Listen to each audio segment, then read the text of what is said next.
Hey folks, welcome back to the Portable Gamer, welcome back to American Truck Simulator, and welcome back to Ontario, Oregon, not the other one, not Ontario proper. So this is 1.33, and it's different. There's some things that are different. It broke some mods. It broke some mods that it said it broke. It broke some other mods that said they were still compatible. So we swapped out to our 567.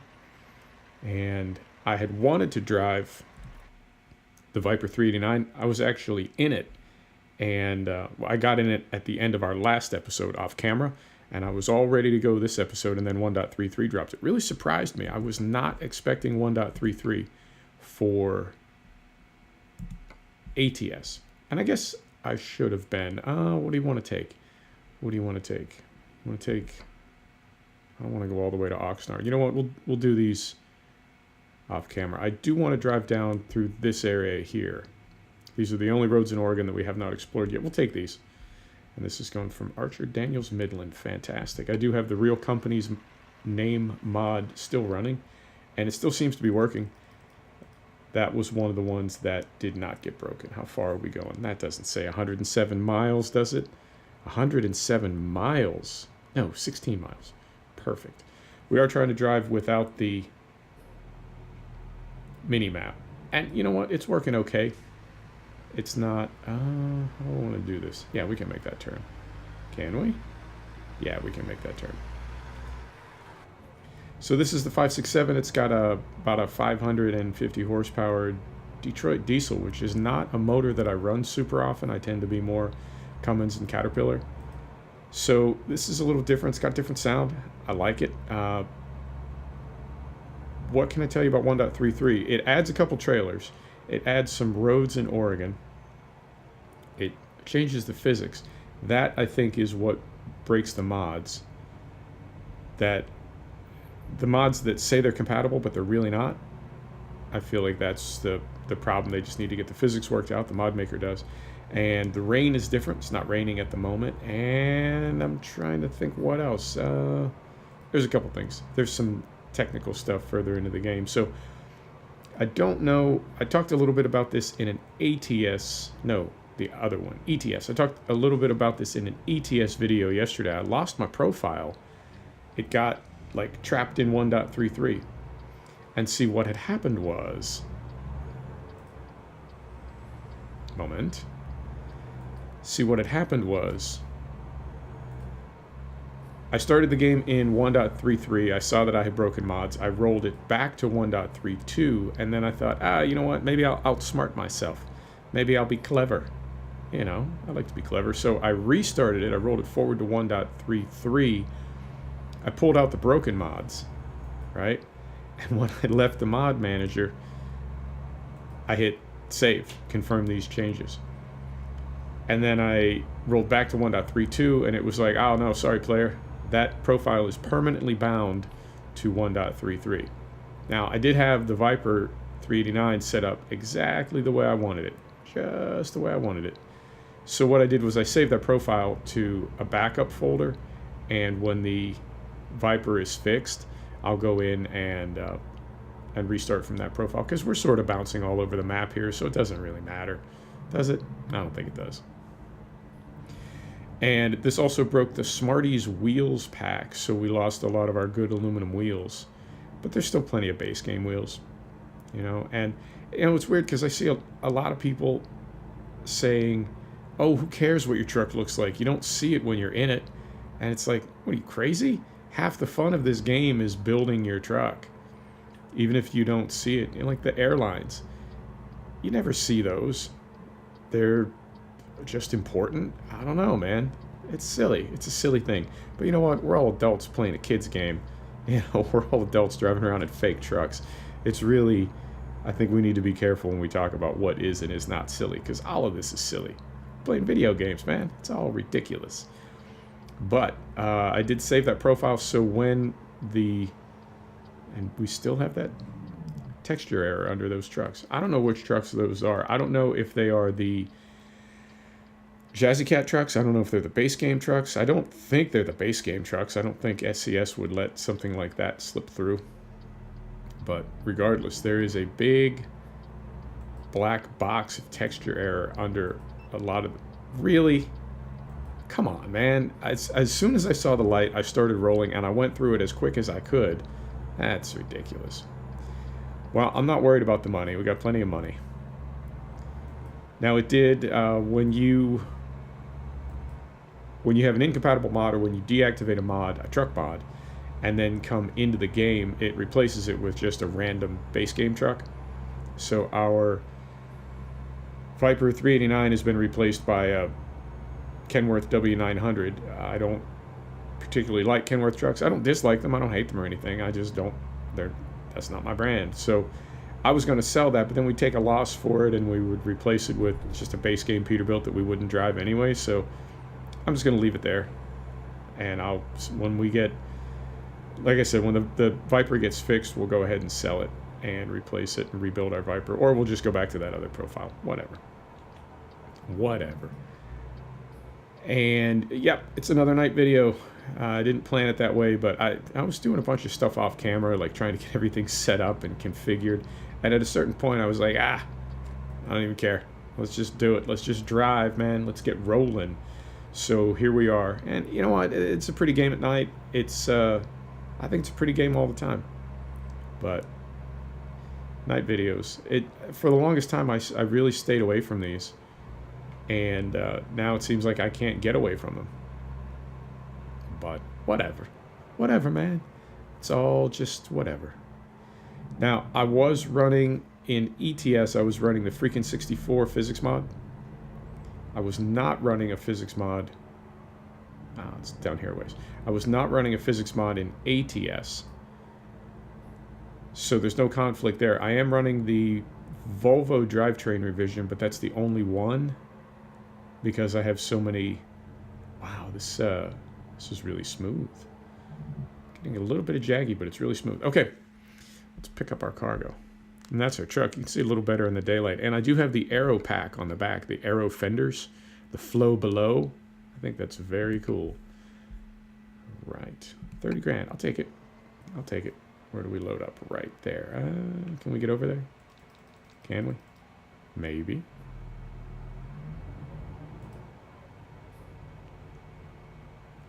I'm going to go way over here and then cut it back over here. Maybe. We might get this.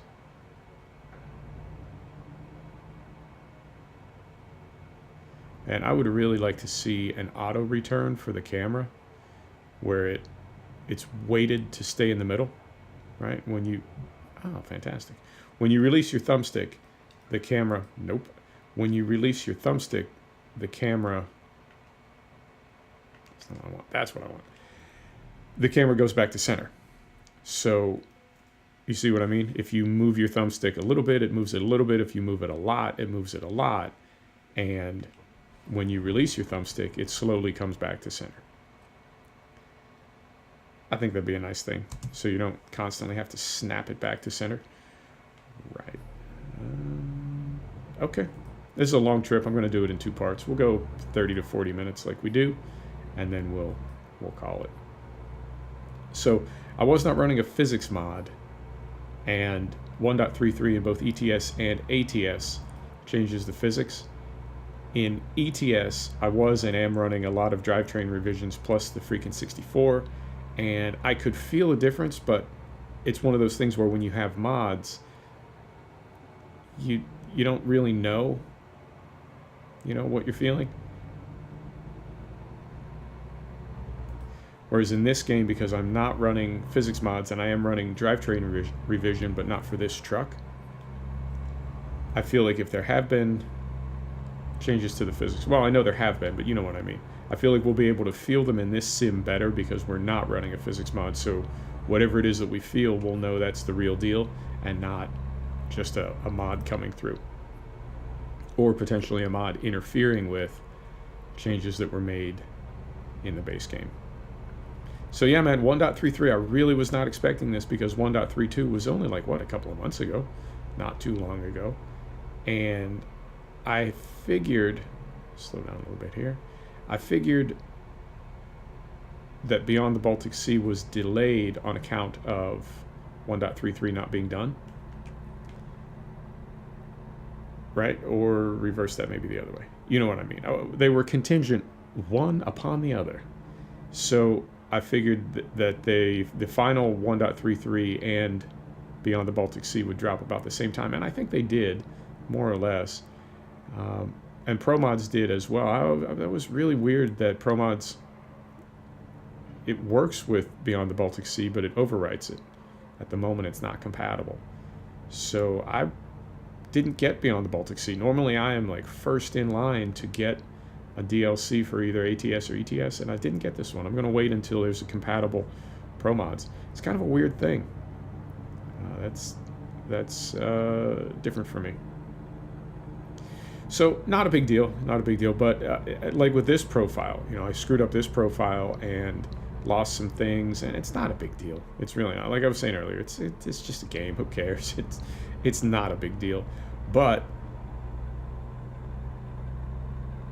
in the same way that I was worried about pulling ProMods out of my profile in ETS and losing that profile, that is sort of what happened here. Now, it's not, we still have plenty of other beautiful trucks, and we can hop right in and drive, and I'm not going to miss an episode or anything.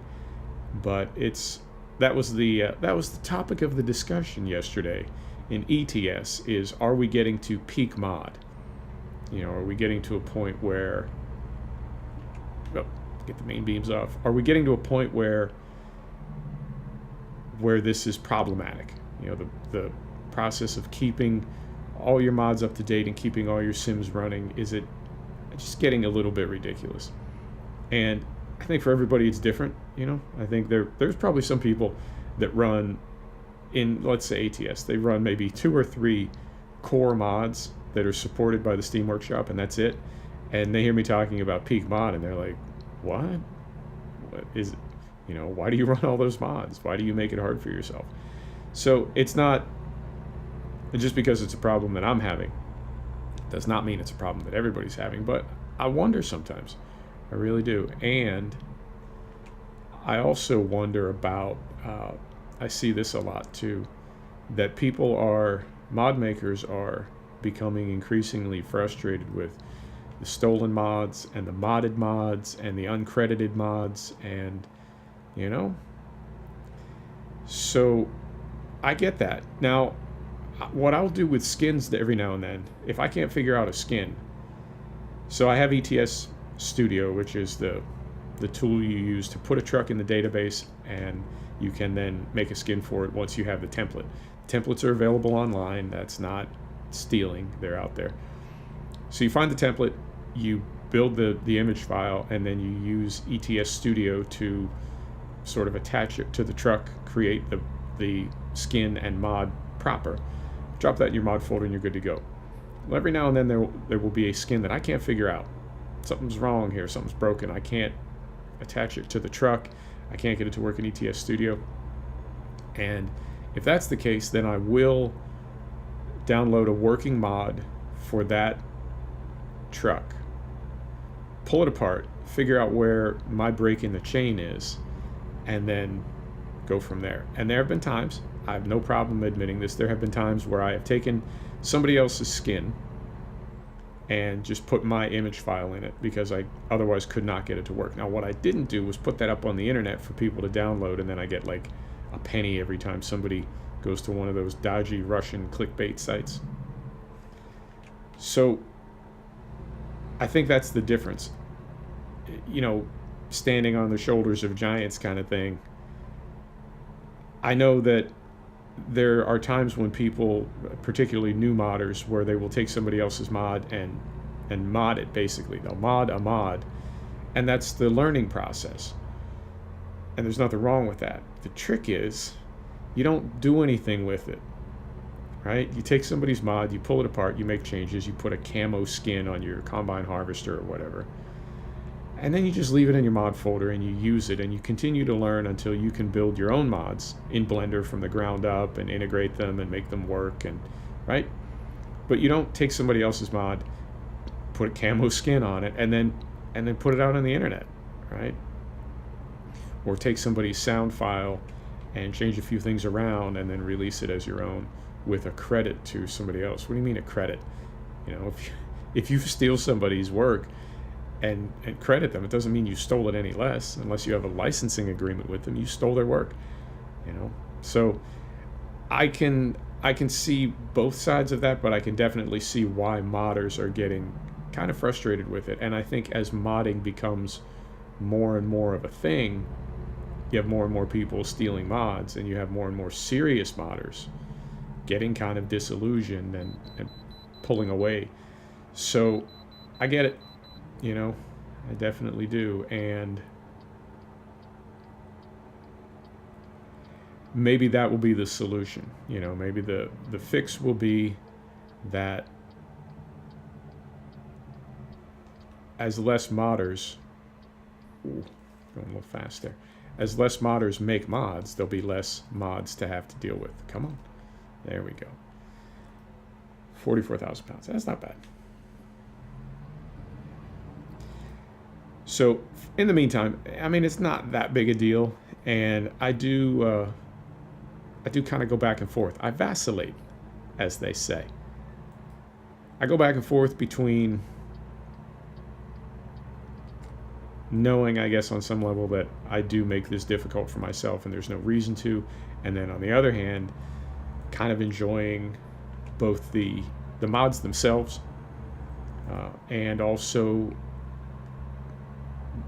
being a person that heavily mods their games, because there is kind of a skill set to it. There's kind of a thrill to cramming all this crap in there and then somehow finding a way to make it work and keep it all running smoothly and looking good. There's a certain, it's like building a hot rod. You may not have actually CNC'd that intake manifold or whatever it is. Somebody built that with a 3D router and a water jet and everything else, and you just bought it, but you're the one that installed it and made it work. So, yeah, I don't know where I'm at with that. It's funny that that games and sims, these are our hot rods, and I wonder if I will live long enough to see a post-car world, which it's sort of unthinkable, particularly in the United States that is such a car culture. But I think, man, if you were born in like 1880 or 1890 and somebody told you before the end of your life horses will not be a thing anymore, you'd be like, man, what are you talking about? How's everything going to get around? How's everything going to get delivered? How are people going to travel? A world without horses. You're crazy. But I do think we'll see that, and I think the first step will be automation, self-driving cars and trucks. And you know what? There's going to be some crashes. There's going to be a bad crash. There's going to be, at some point, like a self-driving car is going to drive into a crowd of people and kill like 50 people. And it's going to be like, kill all the robots. But you think about how many planes that crashed, like during the ascendancy of flight, right? As airplanes were getting to be a thing. You think about all the planes that crashed and all the thousands and thousands of people that were killed and still are to this day, although thankfully it doesn't happen nearly as often as it used to. But you think about that, and it's like, it didn't stop us from flying. So at some point, yeah, there's going to be a bad accident with a self-driving car or truck, and dozens or hundreds of people are going to die. And it's going to look like the end of self-driving cars, and people are going to say, see, I told you so, but we'll get through it. We'll get through it. And that'll be the first step. I'm really looking forward to the first time I call an Uber, and the Uber pulls up with no driver. And that'll happen in probably 4 or 5 years, I think. And from there, it's going to be, we'll have cars that we drive, but we can put them in like full auto mode. You can get in your car after work and be like, car, take me home. And it will. And then from there, it'll be, car, go down to the grocery store, go down to the Ralph's and pick up my order that I placed. And your self-driving car will head down to Ralph's, and the person will come out, or the little robot will come out, put your groceries in the trunk, and your car will drive home to you. And then at some point after that, it'll just be. What's that sound?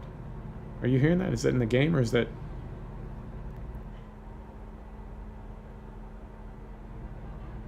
No, that's in the real world. Wow, okay, there's people outside my window making a racket.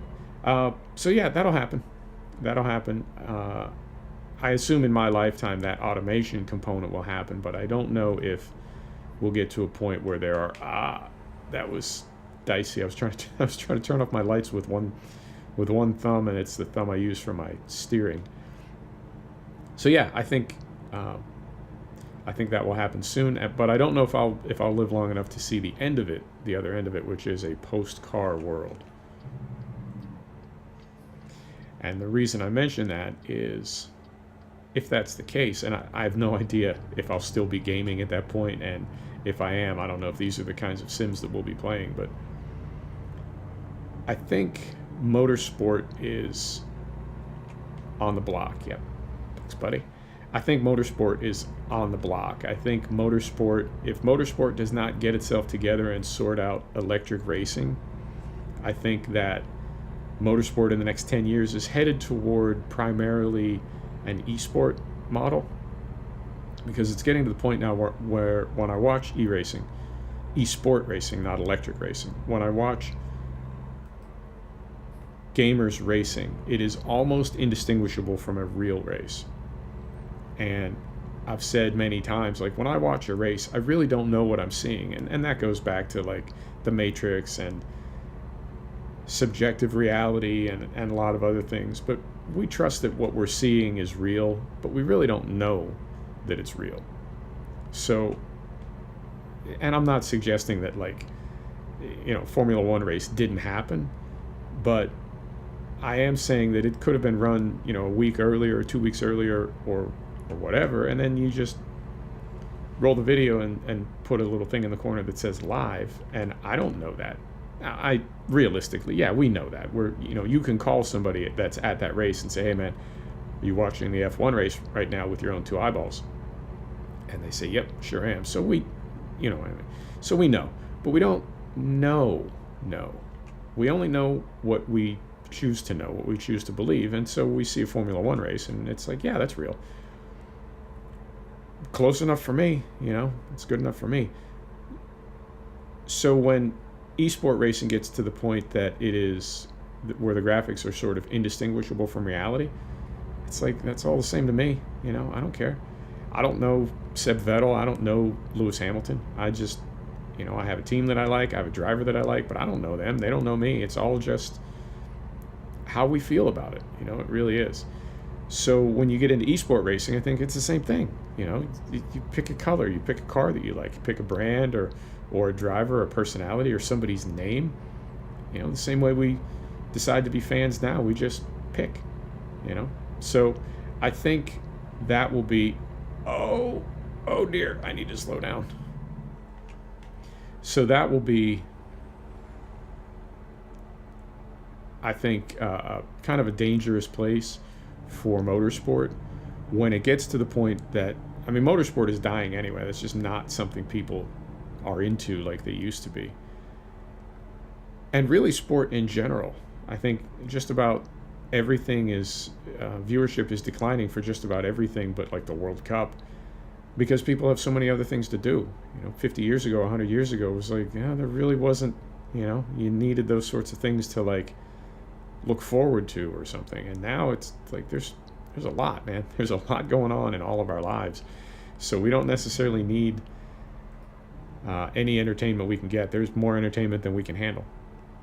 So sport in general is declining. I think motorsport is declining, and I think they need to be aware of that esport racing future. I feel like that's where it's headed. And I also think with environmentalism being what it is, between real electric racing, Formula E, and between esport racing, I feel like those are both avenues that will allow motorsport and racing to continue and not run afoul of its own, not bad elements, but the things within motorsport that people could point to and say, these are reasons why this needs to stop. And when you hear about, a race weekend, a NASCAR race weekend, thousands and thousands of gallons of fuel that they go through. And you look at it in the context or in a relative sense, like, yeah, but what about all the millions of gallons of fuel that people used in the United States just driving around that same weekend? Yeah, that's a valid point. It's kind of a drop in the bucket, but at the same time, enough drops in the bucket, your bucket starts to overflow. So I feel like everything that motorsport can do to sort of shield itself from elements that may want to get rid of it. And I love motorsport. As I'm saying these things, please understand that I'm on the side of motorsport. I don't want motorsport to end, but I do want it to adapt so that it can continue. How are we so low on fuel? Was this truck not full of fuel when we picked it up? I don't like what I'm saying, but then I'm seeing that we have 1,500 miles in the tank. Why is my fuel light on? All right, maybe my fuel light is not on. You seeing that bottom left-hand side of the instrument panel? Did that yellow fuel indicator just come on to say we're low? Or has that been on all the time? Okay. All right. So where was I going with that? Oh, yeah, seeing the end of cars. I don't know if I'll see the end of publicly owned cars in my lifetime. I might. That would be interesting. When was the last time you saw somebody riding a horse? Although, I used to live in Oklahoma City, and I did see people riding horses around, and I had the feeling like that's not, like, they're not going to a parade. That's how they get around. Okay. Interesting. Well, the sun's coming up, so we'll finally be able to see some stuff. That's nice. So why was I thinking about that? What made me think of that? I don't remember. I'm not quite rambling, but man, we're just driving and talking like you do.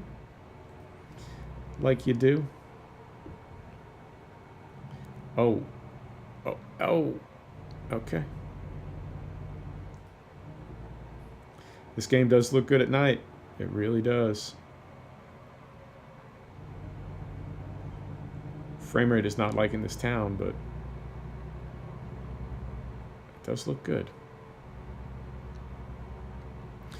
Right. Yep, I think that's all I had.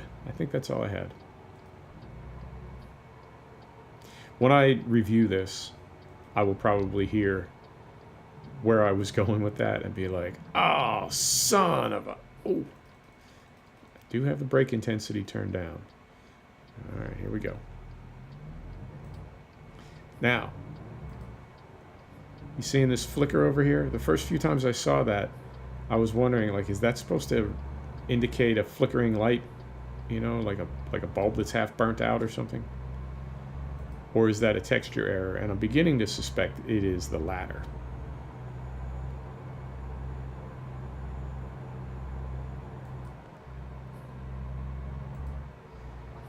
And I don't know what to do about that. I've got my graphics. Everything is on high, a couple things on ultra, and my scaling is on 200. It's like, that's all I can do, man. Any higher than that, and like when we were out in the desert, frame rate was fantastic. It's dropped quite a bit since we pulled into this town, but it'll pick back up. But it's like if I go any higher with my scaling, which is really the only thing that I can increase, if I go any higher with my scaling when we do get to a town like this, I'll be bent over a barrel, man. It won't even be nice what happens to me. So I have to leave a little bit of breathing room for cities. We haven't been to Vegas in a while, but that one, oy, that beats you up. So I feel like, there's nothing I can do. And when I get to a place like that and see, flicker like that, kind of bugs me, kind of drives me crazy. And at the same time, I'm like, there's nothing you can do about it. What are you going to do? And I'm not going to get it, but I saw yesterday, I was watching Randy, the Sim Racing Garage, and he has a sim up. He was prepping some things, and he had a sim. I saw a sim on his desktop called City Car Driving, and I was like, all right, I'll take a look at that. I'll have a peek. So I found it on Steam, and it's exactly what it sounds like. It's just a city car. It's a driving in the city simulator. And I guess it's supposed to be like hyper accurate. Graphics didn't look too good, and it didn't look like it had a lot of depth to it. It looked like it was more or less just driving in a city. Now, I know if you're if you're visiting the channel for the first time, you're like, oh, well, aren't you snooty? Because just driving in the city would be ridiculous. Meanwhile, you're just driving across the desert, jackass. Ah, yes, you do have a point. You do have a point. I can't really argue with that. However, it's just different, man. It's just different. So, no, I didn't get that. I didn't get that. And I also saw Ride 3 drop today. And I was thinking about getting it. And ultimately, I decided not to. And there's a couple reasons why I didn't. First off, Ride 2 it's all right. It's a game. It's not a sim. It does have like every nice motorbike ever made in the history of the world, including a lot of motorcycles that I've owned. It's got the CBR 900. It's got the RC51. It's got the TL 1000R, which is amazing. I mean, I knew that was a legendary bike when I owned it. But then it went away relatively quickly. It was part of the big twin phase, you know, when everybody was trying to compete with Ducati in MotoGP and SBK, and Ducati was running those big V motors. And so everybody figured, well, we can try it, you know, we'll do it too. And yeah, not so much, not so easy. So everybody was making a big twin to be homologated for SBK, and that's when I got my TL 1000R, and I loved it, but I didn't think it was like, you know, and now here it is all these years later, and there's the TL 1000R in Ride 2. So that's very cool. Oh, not paying attention. So that's very cool, that I can ride like every bike I've ever had. It's got the Thruxton. It's got the Trip 9R. I had a Trip 9S. It's got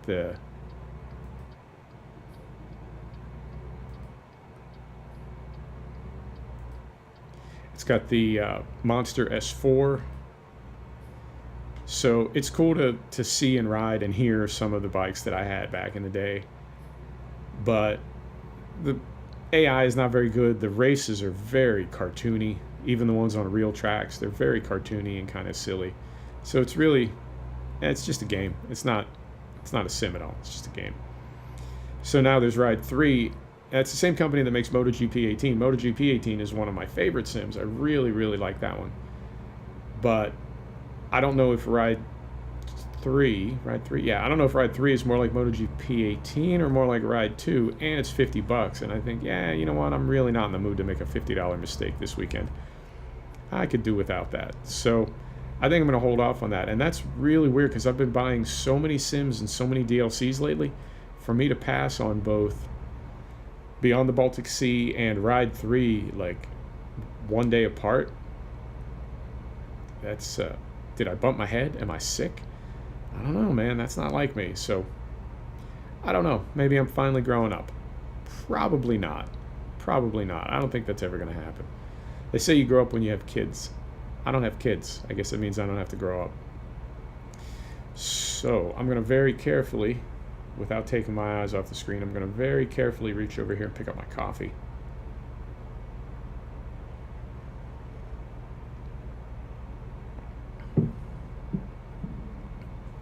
Right. That was perfect. You know, I mean the coffee, not the driving. I don't gloss myself like that. You know what else is weird? I feel like I can do things more easily when I really am driving a car or truck, although not a truck this big. I've never driven a truck this big. I feel like I can do things in the real world more easily and more safely than I can in sim. And it could be because you have the muscle memory of all those years of driving, plus you have your hand on the wheel, which is, at this point, for most of us, a very natural and instinctive thing to do. It's a significant muscle memory versus controlling, in theory, like a 35-ton truck with your left thumb. You know, it's just so kind of overly sensitive. You know what I mean? So I feel like I would feel more comfortable reaching down to pick up my coffee cup in a big rig than I would in this, because I've gone like really, you know what I mean? Like super wonky boo-boo just in seconds from doing something simple like looking down to see if you got a text or picking up a coffee cup or whatever. So I don't know, man. And I'm gonna go another few minutes here. I don't know when we need to sleep. I guess I could look. Certainly could. We need to sleep in 4 hours game time.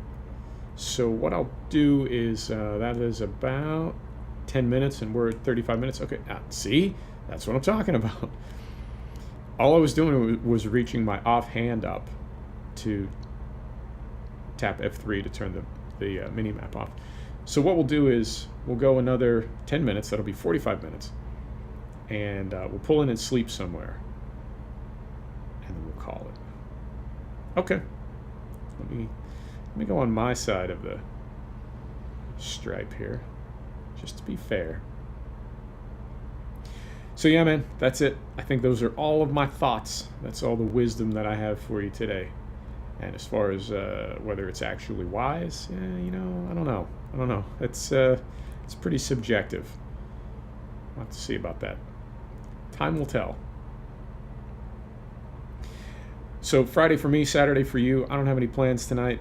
And I think, man, I've really not been feeling too good lately. I don't know what's going on with me. I'm feeling just a bit off. Maybe I need more iron. Maybe I need more.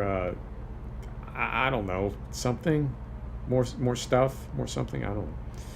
So yeah, I'm gonna continue monitoring. See how that goes. And yeah, well, that really didn't go anywhere. I was trying to say something like I think I'm just going to lay low this weekend, try to hydrate, see if I feel any better. But then I lost my train of thought, which is in a way sort of indicative of what an idiot I'm turning into. Like, I really do feel like I'm losing my mind. Not necessarily in a bad way. Just, you know, man, I don't want to be dumb. I really don't. I think that being dumb, I think, would be one of the worst things that could happen to me.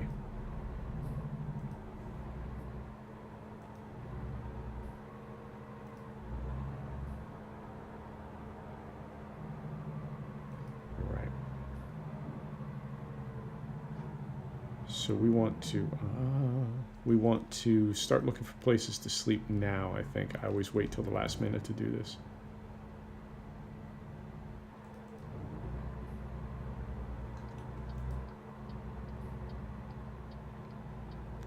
So go over here. Go over here. Here we go.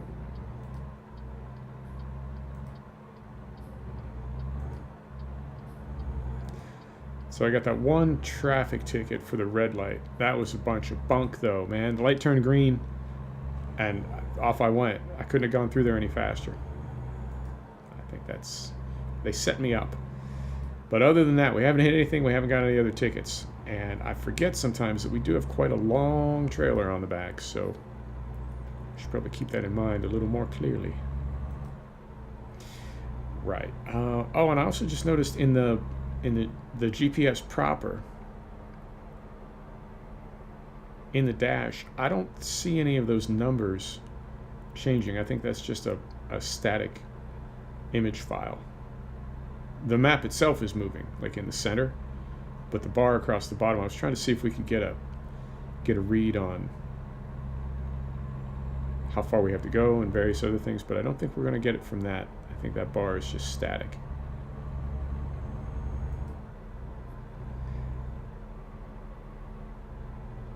Although the clock at the top seems to be moving. Okay.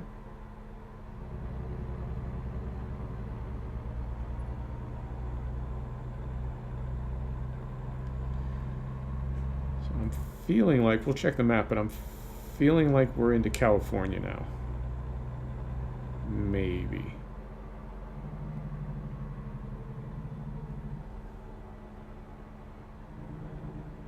And I'm looking in my mirror because there is definitely a cop behind us for quite a while now. And I don't want to get a speeding ticket.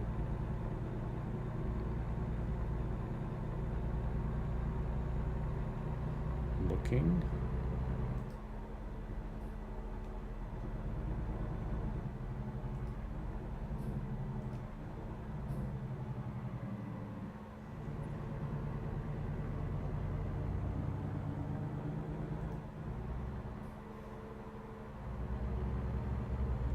It's a nice road. It's fun.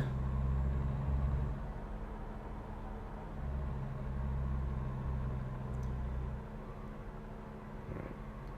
Let's say welcome to Nevada. Nevada, Nevada. We'll check the map when we pull into sleep. Right, how are we doing on time? 40 minutes. Okay. Next rest stop, that's us.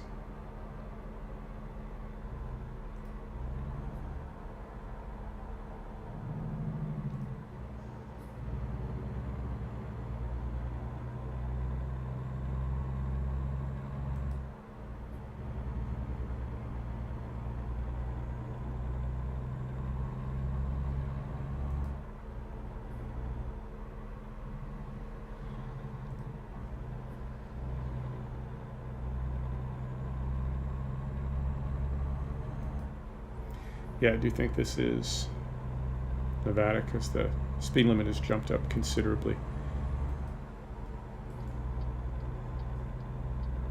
Cool. Okay, so let's get this thing rolling and let's find a place to sleep.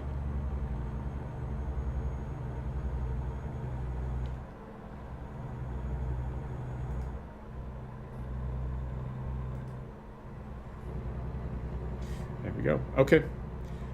Top gear, cruise control is set. And we're making tracks, finally.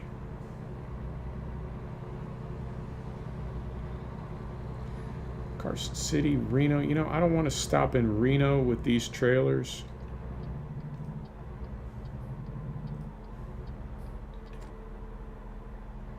That was very unexpected, man. I'm glad I saw that at the last second. Wow. Almost missed my turn.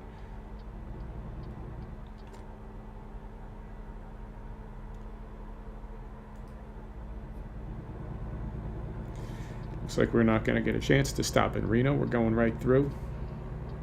Oh, dear. Ah, okay.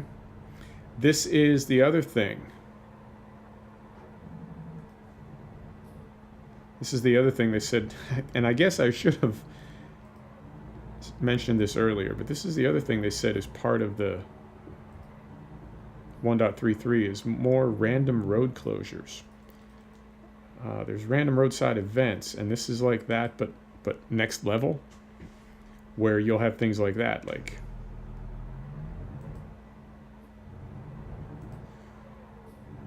there was, for the random roadside events, there would be like a cop on the side of the road with somebody pulled over, or the, the plane that landed on the highway. That's like the famous one. Don't give me a ticket.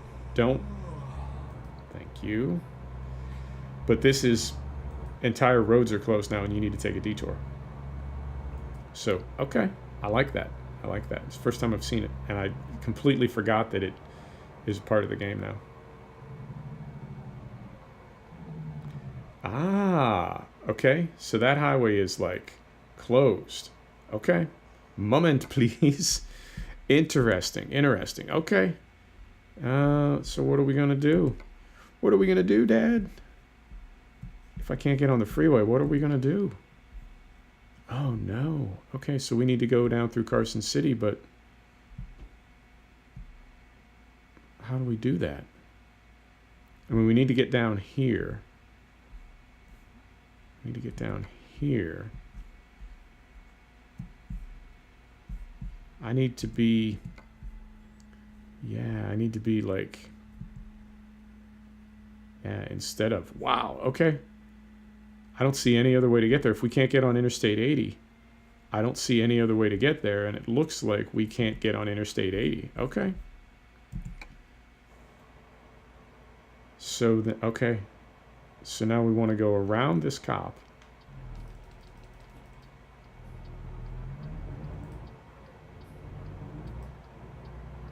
Or can we get down there? Can we get down there? And if we need to back up, we're in trouble.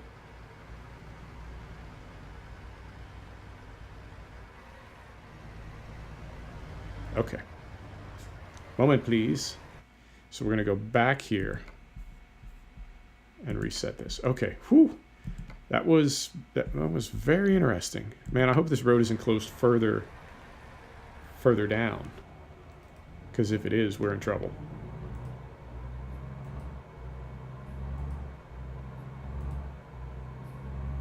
And we still need a place to sleep. Right, I see some traffic there. And I see... Do I see traffic in front of us? Yes, I do. Okay. I think we're all right. Well, that's... Okay. It's different. Got trucks just spawning. All right, I'm on my second yawn. That is weird too, because we are running the Qualcomm sounds and they're supposed to overwrite the yawn and get the beat. But I think it is moot because there's a place to sleep. Fantastic. Perfect timing. Where are we at? 45 minutes. Are you kidding me? That's literally perfect timing. Okay. And I will check Qualcomm sounds and see what is up with that and why it's not working. There's no place to sleep here. Is there? Maybe.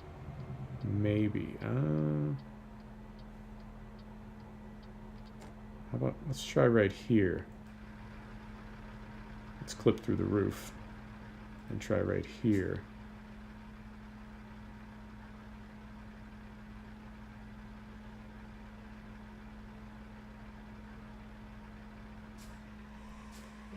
And are we in? Wow, we're in. Okay, fantastic. I'm going to do the thing where I disconnect and see if that lets us sleep. It does not. Okay. Oh, this is going from bad to worse. So, if we can't sleep there... Now it says we can, just in a different place. It says over there. All right, let's go over there. Let's give it a try. Right, so we're going to back up.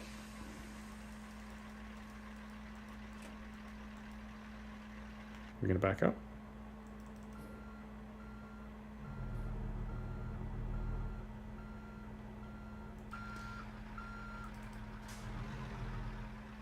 Are we going to back up?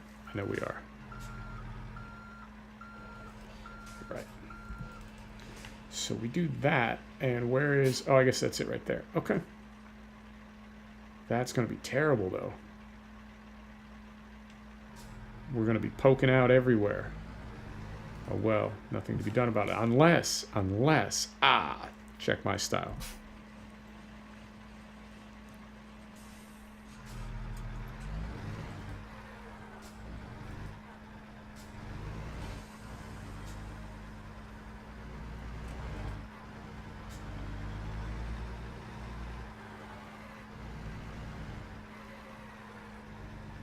There you go.